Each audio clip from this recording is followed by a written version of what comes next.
Hello tout le monde, j'espère que vous allez bien. Bienvenue dans une nouvelle vidéo. Alors ça va être une vidéo sur le private equity parce que je reçois beaucoup de messages sur Instagram. D'ailleurs, si vous ne me suivez pas encore, suivez-moi @ManonSFit sur Instagram. Je reçois beaucoup de questions sur le private equity. Qu'est-ce que c'est? Qu'est-ce qu'on fait dans ce métier si mystérieux et si convoité qu'est le private equity? Il est essentiel quand on est en études de se renseigner sur les débouchés de ces études pour pas un petit peu tomber de haut et ne rien comprendre quand on arrive à la fin de ses études et se retrouver complètement paumé par rapport au choix. On va commencer par définir tout simplement ce qu'est le private equity. Donc le private equity, c'est l'acquisition partielle, majoritaire ou totale d'une entreprise dans le but de la développer et de la revendre en tirant un profit. Et maintenant qu'on a défini ce que c'était, à quoi ça revient quand on est stagiaire, quand on est analyste en private equity. Parce que j'imagine que là, peut-être, que vous voulez par exemple faire un stage en private equity, que vous en cherchez un. Je sais à quel point c'est difficile d'en trouver un, donc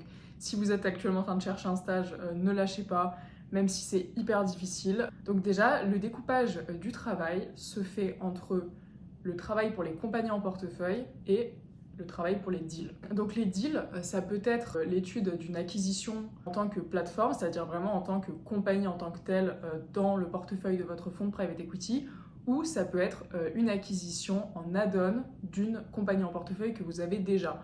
Je vous donne un exemple, admettons, vous avez acquis une entreprise qui a des camions au Canada, vous souhaitez vous étendre aux États-Unis, et bien vous pouvez chercher à acheter une entreprise qui a des camions aux États-Unis et donc faire une acquisition des deux et pouvoir soit les merger ensemble, soit que l'entreprise des camions États-Unis devienne un add-on par rapport à l'acquisition Canada. Donc en gros, c'est ça le principe donc des deals ou des compagnies en portefeuille. Comment est-ce que ça se passe concrètement au niveau des tâches d'un stagiaire? On va commencer par les deals.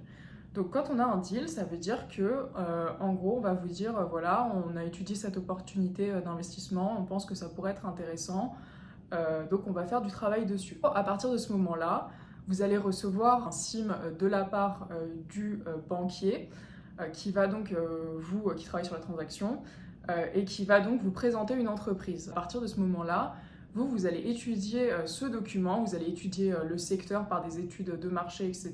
Et vous allez réaliser un deal teaser. Donc un deal teaser, c'est un document, donc des slides sur PowerPoint, pour présenter l'opportunité, donc que ce soit présenter l'entreprise, ce qu'elle fait, ses clients, ses fournisseurs, ses territoires sur lesquels elle est active, et ensuite faire tout un tas d'analyses financières et de projections. Ça, c'est le deal teaser. C'est donc pour présenter l'opportunité au comité d'investissement. Le comité d'investissement, c'est en gros tous les gens, entre guillemets, les plus importants de votre firme de private equity, y compris donc dedans tous les partenaires, évidemment, de votre fonds.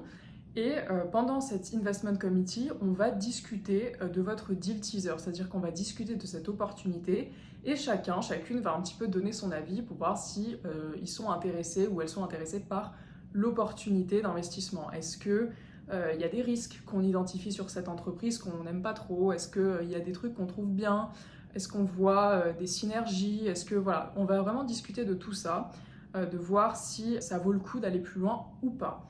À l'issue de cet investment committee, les membres vont voter, un petit peu comme dans koh pour savoir si on éteint le flambeau de ce deal ou pas. Et si jamais votre deal survit à cette phase, vous allez être qualifié pour les étapes suivantes. Les étapes suivantes, c'est quoi? C'est le processus de due diligence. Donc c'est un processus sur lequel vous allez vérifier et creuser tous les aspects de l'entreprise. Et attention, ça va très loin. Vraiment, en private equity, la due diligence est très précise, très pointue.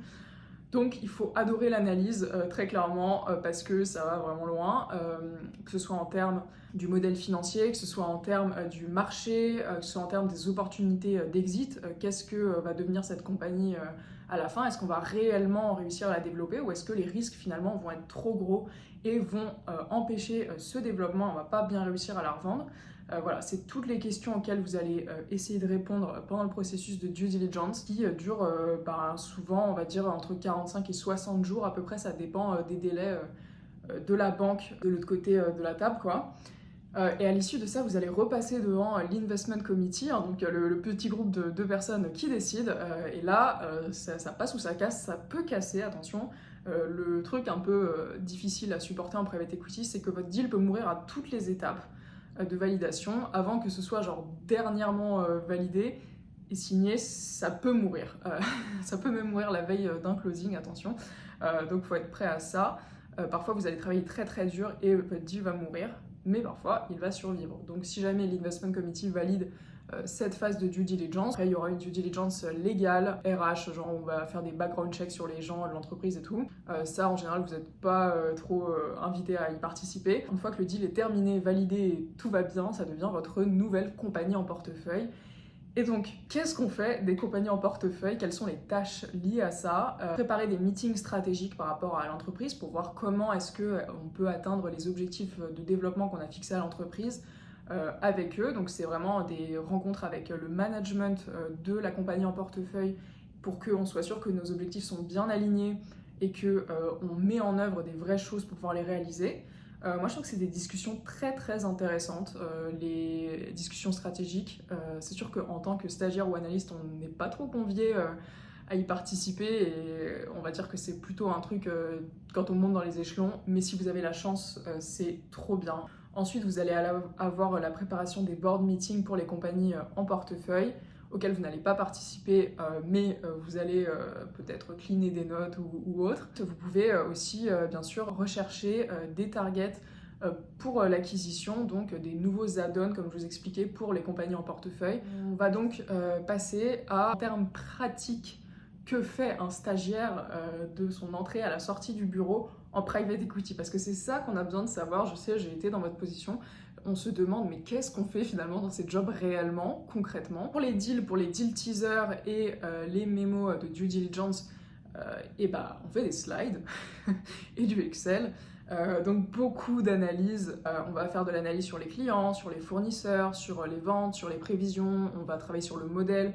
On va travailler sur les comparables. Aussi, vous avez des recherches d'industrie. Moi, je trouve que c'est ultra intéressant. Donc, des recherches sur quels sont les risques et les opportunités d'un secteur. Vos tâches, ce sera à peu près ça. Après, ça dépend évidemment des fonds. Moi, je vous parle de mon expérience personnelle et du feedback que j'ai eu de certaines amies. Mais globalement, c'est ça. Au niveau de comment se structure un fonds de private equity, il faut savoir qu'il y a très souvent 3 divisions. Division industrie, donc qui s'occupe de choses très très vastes qui ne sont pas de la technologie. Donc ça peut être par exemple des meubles, ça peut être des camions, ça peut être tout un tas de choses comme ça, très très terre à terre. Vous avez ensuite la division TMT qui s'occupe des choses qui sont tech, et vous avez enfin la division FIG, donc qui sont autour des services financiers, des fintech, etc. Au niveau des rôles, de la hiérarchie, etc., il faut savoir que le private equity, c'est un peu comme la banque d'investissement, c'est très très codifié.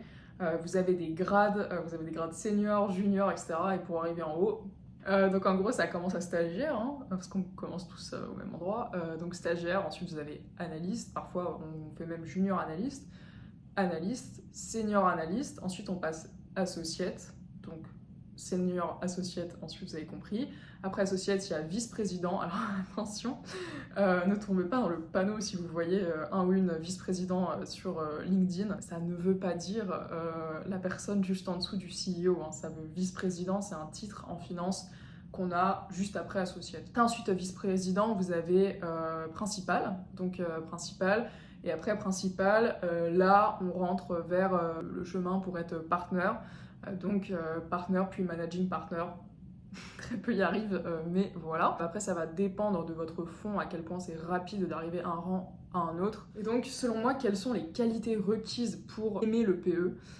Tout simplement, hein, parce que ça sert à rien de chercher à performer si on n'aime pas ça. Donc je pense qu'il faut adorer faire des analyses. Il faut vraiment aimer analyser des choses en fait. Il faut aimer chercher la petite bête dans des gros tas de données pour comprendre la vue d'ensemble. Donc je pense qu'il faut avoir un très bon esprit de synthèse, grosse capacité d'analyse. Si vous aimez les analyses de données, des trucs de data analyst et tout, je pense que c'est des trucs qui sont super bien valorisés en PE. Aussi, il faut être bon en recherche d'industrie, parce qu'on en a quand même besoin assez souvent. Certes, il y a ChatGPT, Bing AI, Copilot, Microsoft, etc. Mais on a quand même besoin. Et être bon en comptabilité. également comptabilité, très très très utile en private equity. Moi, il y a eu plein de moments pendant mon stage où vraiment j'aurais voulu avoir mes cours de comptabilité parce que je me disais oh merde, je me souviens plus du tout de comment on fait ça. Donc étudiez bien la comptabilité à l'école, je sais que c'est chiant, mais ça sert vraiment, je pense que c'est l'une des matières, si ce n'est la matière qui va vous servir le plus dans ce job. D'ailleurs, il y en a pas mal, soit les gens viennent de investment banking, soit ils viennent de comptabilité audit. Ensuite, on va parler de la charge de travail, parce que je sais que notre génération, génération Z, cherche à avoir un équilibre vie perso, vie pro quand même existant. Alors, je généralise pas, c'est pas le cas de tout le monde, mais la plupart des gens souhaitent quand même conserver un petit peu de bien-être de vie perso. Alors, le private equity, moi, on m'avait vendu ça comme un truc très chill que font les gens après le M&A. C'est faux. Comme je vous l'avais déjà dit, je crois, dans une autre vidéo, c'est faux. Ce n'est pas un plan chill, c'est plus chill que l'investment banking la plupart du temps, dans la plupart des cas, ça dépend des fonds aussi. Mais attention, ce n'est pas chill, non. Non, non, non. Pourquoi? Parce qu'en fait, c'est très simple. Vous dépendez des deals et en fait, si jamais vous êtes sur une semaine où vous allez que travailler sur des compagnies en portefeuille, en général, ça va. Mais à partir du moment où il y a un deal, votre vie s'arrête et il faut être à 300% sur le deal. Et il y a des deals souvent, enfin ça dépend de votre fonds, mais si vous êtes dans un bon fonds, il y aura des deals souvent. Ça pop comme ça. Et en fait, le PE, il y a vraiment le truc de imprévisible. C'est-à-dire que c'est vraiment très imprévisible. À tout moment, vous pouvez avoir un deal qui sort de nulle part et tout, parce que forcément, c'est des plus grosses boîtes. Donc il y a moins de transparence sur sur quelle opportunité est-ce qu'on regarde en ce moment. Et donc quand vous êtes stagiaire et qu'on vous dit il y a un deal, et ben vous savez pas d'où ça sort. Mais du coup ça fait qu'il faut tout le temps sortir de sa zone de confort. Et ça c'est quand même super cool. Donc concrètement je dirais que ça dépend évidemment du fond, mais on est sur des semaines de 60 à 80 heures par semaine. Et si vous êtes sur un deal, il y aura du travail le week-end, c'est sûr et certain. Voilà, même pendant les vacances. Donc c'est pas une voie si vous voulez vous tourner les pouces, hein. Voilà. Mais après, il y a le salaire qui va avec, c'est quand même bien payé, le private equity, bien sûr. Pour pouvoir terminer cette vidéo, je vais essayer de vous dire si le private equity, c'est pour vous ou pas. Après, ça, c'est vraiment dépendamment de chacun et chacune. Je vous laisse réfléchir par vous-même. Mais si vous hésitez actuellement, genre là, si vous êtes en master ou en licence et vous dites j'ai envie d'aller vers le private equity, mais je sais pas. Alors, premièrement, essayez de vous méfier du prestige, ok? Parce que quand on est en école de commerce ou en université ou bref, peu importe, on nous vend le private equity comme le grade suprême, comme si c'était la voie royale, le truc incroyable. Essayez de pas trop mettre la chose sur un piédestal parce que vous allez tomber de haut. Parce que oui, c'est plutôt sympa, mais c'est pas incroyable. Ça, je pense que c'est à peu près pareil dans tous les métiers, c'est-à-dire qu'il ne faut pas non plus trop mettre sur un piédestal la chose. Je dirais que c'est pour vous si vous aimez être dans un milieu de travail avec des gens très ambitieux, un peu compétitifs, mais pas... après, ça dépend de votre boîte, hein, mais voilà, très ambitieux, très stimulant. Ça, c'est un point super positif à propos du PE. Ensuite, je dirais que c'est pas trop pour vous si vous avez un peu peur des données en grande quantité, de l'analyse de données, parce que va y en avoir beaucoup. Vous allez vous retrouver plein de fois face à des Excel avec des milliers de données et genre si vous aimez pas ça, ça va être difficile. Je dirais que c'est pour vous le private equity si vous aimez l'analyse, si vous êtes rigoureux, rigoureuse, parce qu'il faut avoir une grande rigueur quand même, si vous aimez travailler sur des transactions qui sont imminentes, quoi, sur des deals, que vous aimez l'environnement de travail très dynamique, très stimulant, et que vous n'avez pas peur des challenges, et bah écoutez, allez en private equity, ce sera un bon fit pour vous et dans tous les cas, rien ne vous empêche de tester en stage, il n'y a rien qui vous engage à rester dans cette voie pour toujours. Je vous invite à essayer. Si vous avez des questions, n'hésitez pas à me les poser en commentaire, j'essaierai de vous répondre et aussi sur Instagram. Moi, je vous retrouve bientôt dans une vidéo sur le venture capital, un autre métier que j'ai crash testé. J'espère que ça vous a plu. Moi, je vous fais des bisous. Salut!